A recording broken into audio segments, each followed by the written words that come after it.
আজকের এই ক্লাসে আমরা কনস্ট্যান্ট, কন্টিনিউয়াস, ডিফারেন্স বিটুইন এগুলো নিয়ে একটু আলোচনা করবো। দেখো, একটা দাদা কমেন্ট করেছিল যে এর ইংলিশে কেমনভাবে ব্যবহার করা হবে বা এর অর্থ কী। দেখো, এখানে কি কনস্ট্যান্ট মানে কি স্থির বা অপরিবর্তনীয়, কি স্থির বা অপরিবর্তনীয়।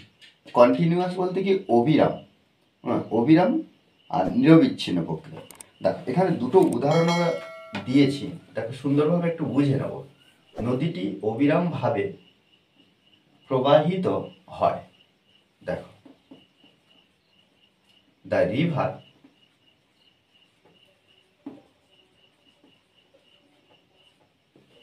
রিভার ফ্লোজ, নদীটি কি প্রবাহিত হয়, নদীটি প্রবাহিত হয় কেমনভাবে না অবিরামভাবে, মানে অনবরত প্রবাহিত হচ্ছে।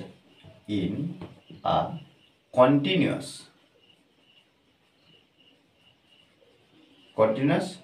স্ট্রিম।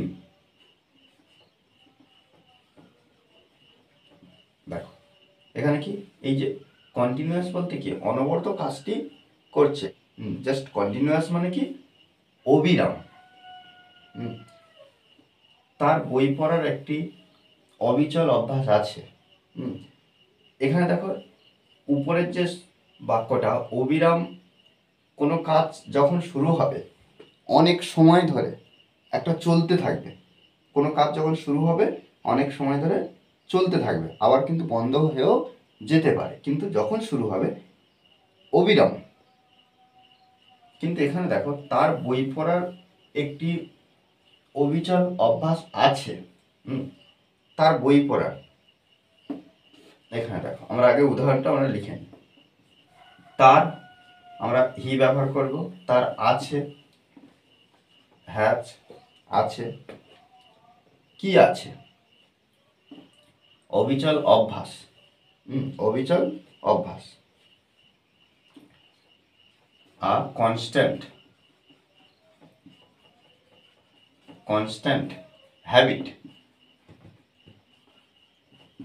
দেখো, এখানে কনস্ট্যান্ট ব্যবহার করা হয়, এই যে হ্যাবিট অর্থাৎ অভ্যাসের কথা বলা আছে।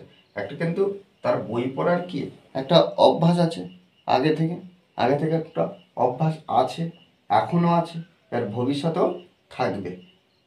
দেখো, একটা অভ্যাস বিষয়টা বলা হচ্ছে, তাহলে হি হ্যাজ, তার আছে একটি কনস্ট্যান্ট কনস্ট্যান্ট হ্যাবিট, কি বই পড়া, অফ রিডিং বুকস। ওকে, দেখো, তার বই পড়ার একটি অবিচল অভ্যাস আছে। এই বাক্যের মূল ভাব কি? তাহলে এই যে আমরা 2 নম্বর যে বাক্যটা লিখেছিলাম, এর মূল ভাবটা কি? সে নিয়মিতভাবে বা প্রতিনিয়ত কি করে না বই পড়ে, এবং এটি তার জীবনের একটি স্থায়ী অভ্যাস। এখানে কনস্ট্যান্ট হ্যাবিট বোঝাচ্ছে যে বই পড়ার অভ্যাসটি পরিবর্তন হয় না, ধারাবাহিকভাবে চলে। দেখো, এটাই হলো মূল বিষয়। দেখো, এবারে আমরা দেখব কি ডিফারেন্স আর বিটুইনের ব্যবহার। ডিফারেন্স আর বিটুইন, দেখো দুটোর অর্থ কি। এখানে দেখো, ডিফারেন্স বলতে কি পার্থক্য বা ভেদ, আর বিটুইন বলতে কি মাঝে বা মধ্যবর্তী। আরেকটা বলতে পারি কি, এখানে আমরা মাঝে বা দুইয়ের মধ্যে। দেখো, এখানে প্রধান অর্থটা এই যে বিটুইন, দুইয়ের মধ্যে আমরা বলতে পারি। দেখো, সোনা ও রূপার মধ্যে পার্থক্য আছে। দেখো, এখানে এই বাক্যটা আমরা কেমন শুরু করি। এখানে দেখো সাবজেক্ট নেই, সেক্ষেত্রে আমরা কিন্তু দেয়ার ব্যবহার করব।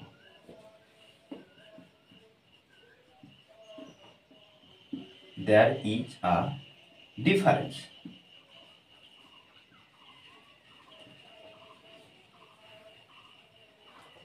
দেখো, there is a difference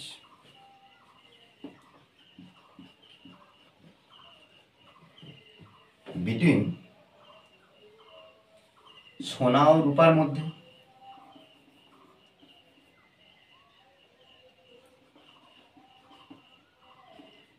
gold and silver. Okay, দেখো দেয়ার ইজ আ ডিফারেন্স মানে ডিফারেন্স মানে কি, পার্থক্য, পার্থক্য বিটুইন গোল্ড অ্যান্ড সিলভার। দেখো সোনা এবং রূপার মধ্যে পার্থক্য আছে, তাহলে এখানে দেখো ডিফারেন্স মানে কি, পার্থক্য। আর বিটুইন মানে সবসময় আমাদেরকে বুঝতে হবে বিটুইন কেন ব্যবহার করলাম, কারণ দুটো জিনিসের মধ্যে বোঝাচ্ছে, এই দুটো জিনিসের মধ্যে পার্থক্য আছে। দেখো একটা বাক্যে আমরা এই যে ডিফারেন্স বা বিটুইন ব্যবহার করতে পারি, তাহলে দেয়ার ইজ আ ডিফারেন্স, একটা পার্থক্য আছে, একটা পার্থক্য আছে। কাদের মধ্যে, দুজন ব্যক্তি বা দুটি বস্তুর মধ্যে এখানে পার্থক্য আছে বলে আমরা কি করলাম না বিটুইন ব্যবহার করলাম। বিটুইন বলতে দুইয়ের মধ্যে, তাহলে গোল্ড অ্যান্ড সিলভার, আর ডিফারেন্স মানে পার্থক্য। এবার কিন্তু আমাদেরকে বুঝে নিতে হবে বলটি দুইটি চেয়ারের মাঝে আছে, তাহলে এটা আমরা কি লিখতে পারি, দ্য বল ইজ হয় কার মাঝে, চেয়ারের মাঝে।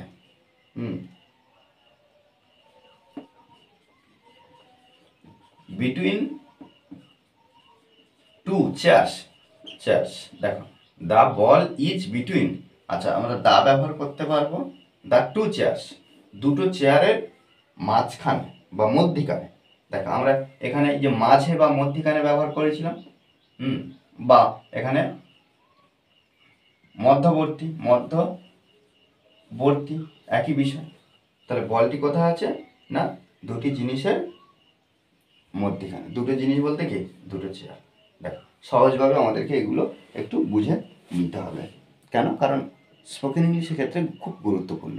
ওকে, আর এই ক্লাসটি যদি ভালো লাগে অবশ্যই লাইক কমেন্ট শেয়ার, আর যারা এখনও পর্যন্ত এই চ্যানেলটি সাবস্ক্রাইব করেননি তারা অবশ্যই চ্যানেলটি সাবস্ক্রাইব করে পাশে থাকবেন। Okay, thanks for watching this video.